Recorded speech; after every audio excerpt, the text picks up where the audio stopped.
is critical race theory being taught? Where? In my daughter's school, which I heard her teacher teaching. Critical race theory is not being taught. All of this clearly started in the university setting, but now it's in the schools, in the K-12 schools. This particular legal theory is not being taught in the curriculum. Perhaps, Dr. Burke, could you give us some examples of how that's actually being implemented, how the theory is being implemented? Right, and it really is critical theory and all of its derivations, critical pedagogy, critical race theory, really is derived from Marxism. This particular legal theory is not being taught in the curriculum. Can you give me one quick small example of how, someone in elementary school might be taught this? What activity would they be doing? Well, if you read through these frameworks, you'll see students will learn to, one of the quotes from the frameworks is, critique empire building in history and its relationship to white supremacy, racism, and other forms of power and oppression. This is not being taught to just a few individuals. It's not being taught at all. The largest teachers union in the United States votes to promote critical race theory, describing it as a reasonable and appropriate framework for students to understand America's past and present. Here are the details.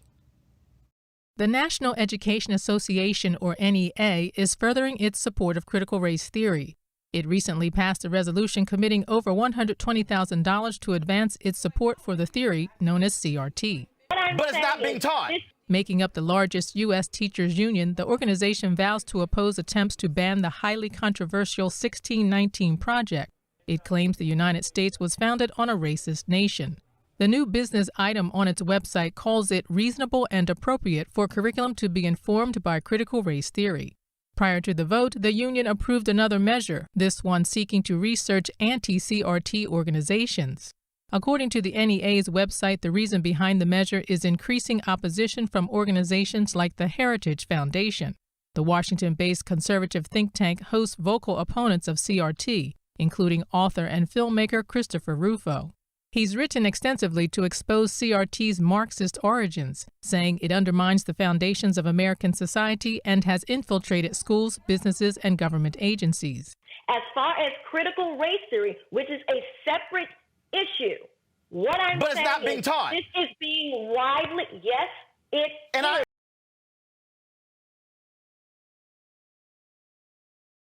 Yet I'm getting ready to go back to school in the fall. And my governor has put into place some ridiculous legislation that many governors across the country have put into place, such as I can't teach anything divisive, I can't teach critical race theory. We really need to stand up and do what's right for our kids right now. So this is a call to action, teachers. We got to stand up and fight for our kids because this is bullshit. Critical race theory is not being taught. Racism isn't going to be fixed by me going down to a kid right here and saying, hey buddy, you really need to be nicer to that kid over there, even though they look a little bit different than you. When you don't want to teach future generations about how these systems were designed to oppress people, you're taking the side of the oppressor and being racist. Critical race theory is not being taught. You know what, as your teacher, I really know each and every one of you really well, and I know your hearts, but it's really important to understand that you can be not racist as an individual, but still exist within a system that perpetuates racial disparities. And there's no need for any of us to feel bad about it, but we do need to accept that it exists and acknowledge it, and then try to challenge those disparities when we can. Let's talk about the fact that the education system in this country is just as corrupt as the policing system. Let's talk about how schools marginalize African American students by giving them fewer chances and harsher punishments whenever they make a mistake in school. Also, let's talk about the school-to-prison pipeline and how the school-to-prison pipeline overwhelmingly targets African American and Hispanic students. As a high school history teacher, critical race theory is not something that I explicitly teach. I don't teach that term, I don't ever use that phrase, but it's something that's basically woven throughout my entire U.S. history class. It's not being taught at all! It's the idea that the way to solve racial disparities is not to go tell people individually not to be racist.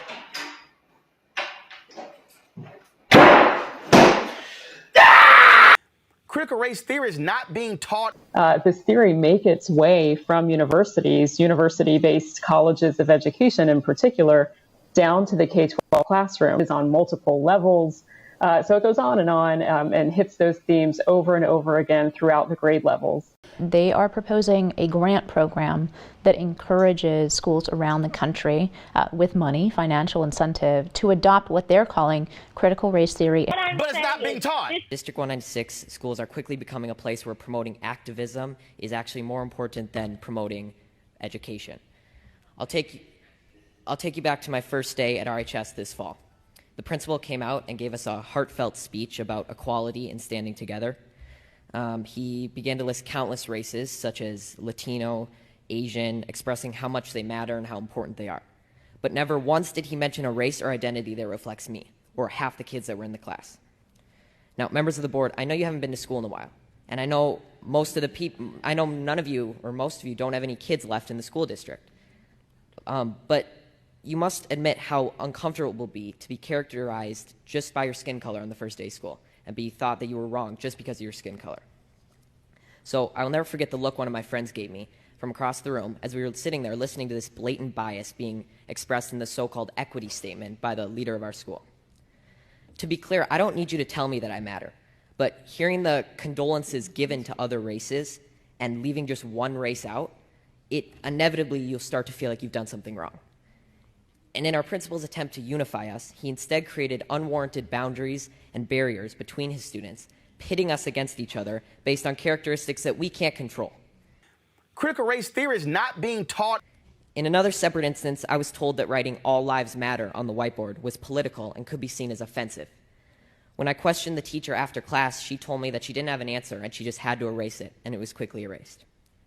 There are political signs all over RHS, about specific races that matter, specific sexual orientations that matter, and specific perspectives that matter. But when I questioned the RHS administration about how these signs were political, they told me that they were supporting human rights. So when I questioned why the equity statement couldn't represent all students, they told me that to even ask that question was outlandish and offensive. And when I asked why that was, they told me, quote, "Whites have a pretty good situation right now," unquote. It's not being taught at all. So is that not racism? Disregarding my question merely because of the color of my skin? To be honest, after enduring a year of the people in charge telling me that I'm a racist and I'm privileged and pointing out our irreversible differences, I've never noticed race more. And it's becoming the first thing I notice when I meet someone, which has never before been the case. RHS administration confidently told me that RHS students and staff are happy with their equity statement. But from my experience in talking with other students, this is not the case. But it's not being taught. I know many kids who disagree with their teachers, but they're too scared to stand up because they're worried that their grades will be docked and their learning experience will be affected. My honors government teacher, I'm not going to say his name, but he's mentioned that Democrats care more about all people while Republicans only care about themselves. And he's also inferred to us that socialism is better than democracy. He even had a statue. He had a statue of a socialist leader in his classroom. I've been told by a lot of kids that they just stay silent and adjust their schoolwork to reflect an acceptable opinion to secure a good grade. I've been approached by multiple teachers who have told me in private that they just want to say that they agree with me and they support me standing up, but they can't say it in front of the class for fear of being disciplined by the administration in some way or losing their jobs. But it's not being taught. There is clearly only one way to think in this district, and that is that they are teaching their kids to shut up if they don't agree. Now, members of the board, I want you to take a good look at yourselves in the mirror tonight and ask, are you really standing up for the equality of all people, or are you just pushing a damaging political ideology on our students? A fellow coworker at my job, who, by the way, is of color, discreetly told me that the schools seem to be pushing a very leftist agenda in class. This proved that not everyone is happy with your school, and not everyone who isn't happy is white. Is critical race theory being taught? Where?